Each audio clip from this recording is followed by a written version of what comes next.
5 minutes or have like one scene. They always do, something that you're just like, you cannot stop thinking about it. Yeah. But now that you've brought up the movie, I have to ask you your opinion on the TV show that they tried making from the movie. Oh, great. When I was putting this stuff together, I was like, we have to talk about it.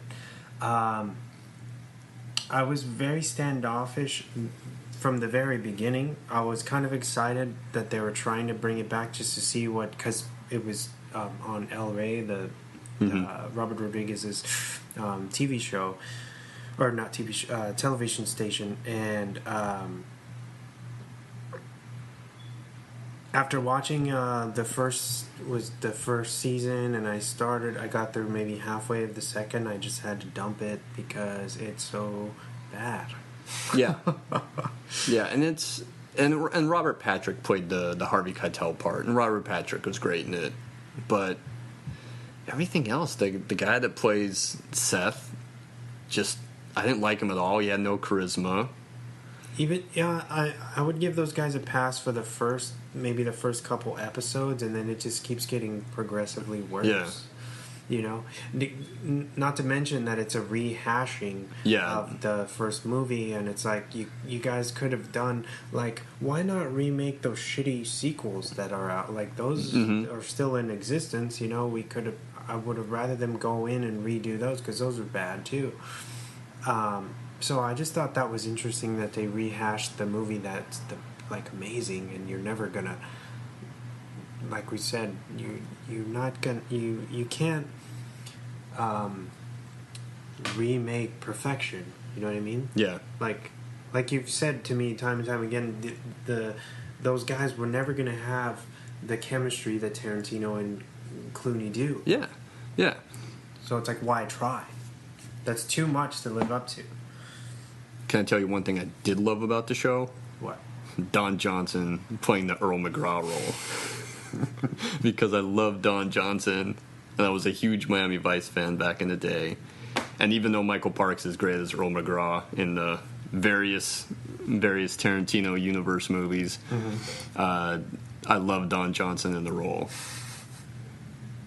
But that was really the only thing I could get into, and yeah, like you, after the first season was over, I wasn't into it, so I didn't bother to watch it, and it would never live up to the movie. I also didn't like that they got Wilmer Valderrama. Yes. Yeah, that took me out. I can't take him seriously. I feel bad because I feel like he was trying really hard, but I couldn't do it. He'll always be that guy from the '70s show, huh? I guess. I did like, at least for a while, the chick that they got to play Selma Hayek's character. The Santana. She's in Baby Driver. Yes. Isa Gonzalez. Yes. She's, I think she before she made it big in America, she'd done some, novellas and stuff. So she's big over there. Yeah, and I thought she did a good job in this, but it was just you couldn't save it. You know what I mean? Yeah. But for what it's worth, yeah, I thought she was good. Yeah. Okay. Fair enough. You got anything else on From Dusk Till Dawn? Yeah, I have a couple swan facts. Okay. Yeah. So green blood was used for the vampires and the kills for them to get past the movie censors. Oh, okay. So in order to get an R rating with the MPAA, they had to have green blood. Yeah. Okay. Richie's Broken Glasses are a homage to Straw Dogs, one from 1971. And yeah, that was the two that I wrote for these. I had a friend that on his computer, every time he turned it on, would have the George Clooney line, God damn, that was intense. Every time he turned the computer on, it would say that. And I thought that was just the funniest thing. Plus, there's a good Wild Bunch reference at the very beginning. where he says he's going to turn the liquor store into the Wild Bunch. Oh yeah. If they don't keep calm and whatever. And then that was really cool because if you've seen the Wild Bunch, it's very, very violent film, and he was basically saying like, I'm going to like slaughter everyone in here if you guys don't be cool. I don't know. I'm sure you noticed this probably a long time ago, but he does make a call back to Reservoir Dogs too when he says, all right, Ramblers, let's get rambling. Yeah. And was it Lawrence Tierney says that? Mm-hmm. He says in Reservoir Dogs. In Reservoir Dogs. So that was fun. Any more thoughts on From Dusk Till Dawn? Oh well, where are you supposed to go? I don't think, because I just went to a screening for that. They did it at Mission Valley, through the Fathom events. Yeah, I remember you telling me about that, but no, I didn't. I didn't go. Yeah, nobody knew about it because there was like 2 other people there. It was sad. They only had 2 people there. Literally 2 people. Damn. Besides me. I don't know how Fathom advertises, but I don't feel like they advertise either enough or in the places they should be advertising. It's almost like grounded, like you have to be on their email list. Like yeah. A very like special, like Cinema Under the Stars. Mm-hmm. Nobody ever knows what they're from showing, and I think that they do that on purpose because they have limited seating. But yeah, nobody was there, and it surprised the shit out of me because there was like a mini documentary in the beginning that was super interesting. Mm-hmm. Was it? It's not the Full Tilt Boogie one, is it? No, because it was only. Because that's like feature length. No, they had done a sit down with Robert and Quentin recently, and they aired it for it because it was like something. The movie turns. I don't know if it was. It's 20. It's 21 now. Yeah. It was for the 20th anniversary. Okay. Yeah, but I got to go and watch it in the theater. That was one, of course, I hadn't seen in the theater. And that was one that I missed in the theater. I'd seen everything else in the theater, but that was one I missed. I caught that on home video. I think I still have the original poster for it. Nice. Somewhere. I know it has a weird. There's a weird poster out there. There's like random screen grabs, like clustered together. No, mine was the original artwork with George Clooney and Quentin Tarantino on it. Yeah, like the illustration. Yeah. I seen a tattoo of that somewhere online, and it was amazing. Okay, what would you rate this film? This, I give it about. Let's see, I was just knocking everyone for giving it like a 60-something on Rotten Tomatoes. I'd say it's about a 7 or 8. Mm-hmm. It's pretty entertaining. Yeah. And I also, like I said at the top of this segment, I like the tone change in it. From like going from like the crime flick to the horror movie, and it's just it's really enjoyable. I would give it like an 8. I'm gonna probably give everything an 8. I'm gonna go with a 7 for this one because there's some bits when they do the tone change. I don't like some of the forced humor. Okay. They go a little too campy with some of the stuff that they choose to do, and when the band turns into vampires and they're like, fuck you, good night, and they just blow up or something. Tito and the Tarantula. Yeah. They turn in. I get that. Some of the special effects are a little dated now.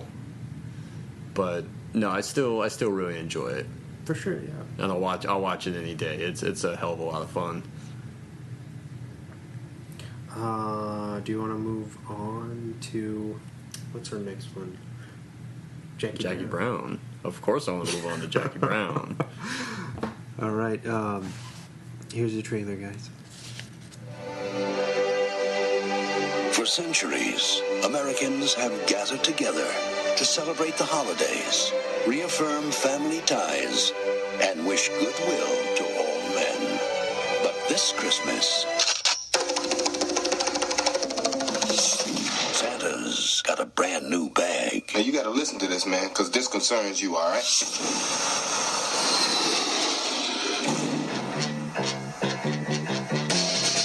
You have the chance to walk off a half-billion dollars. Would you take it? Yeah.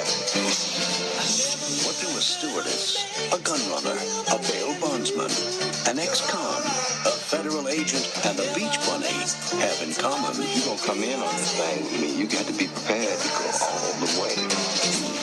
They're all chasing $500,000 in cash. $500,000 will always be missed. Let him get the money, Dad. Just take it. She trying to play your ass against me, huh? That was fun. Yeah, I really at the spot. So she and your girlfriend. Is that what you felt? Oh, I hope you felt appropriately guilty afterwards. Afterwards, I did. There's only one question. Man, I ain't getting in this trunk. You ain't gonna be in here no more than 10 minutes. Man, I ain't riding in no trunk for no minute. Who's playing who? Let's make a deal. Yeah? So what's she gonna give us? Are you gonna offer to set him up? Yeah. I thought doing something stupid. Pam Grier, Samuel L. Jackson, Robert Forster, Bridget Fonda, Michael Keaton, and Robert De Niro. Is she dead? Yes or no? Is she dead? Pretty much. Quentin Tarantino's Jackie Brown. AK-47. When you absolutely, positively got to kill every mother in the room, except no substitutes. Nothing gets between me and my AK. Woo! All right, so we just watched the Jackie Brown, or listened to the Jackie Brown trailer. That movie came out in 1997, and it runs 2 hours and 34 minutes, and it has a smooth 87 on Rotten, which isn't too shabby. The budget was 12, and it grossed 39 mil.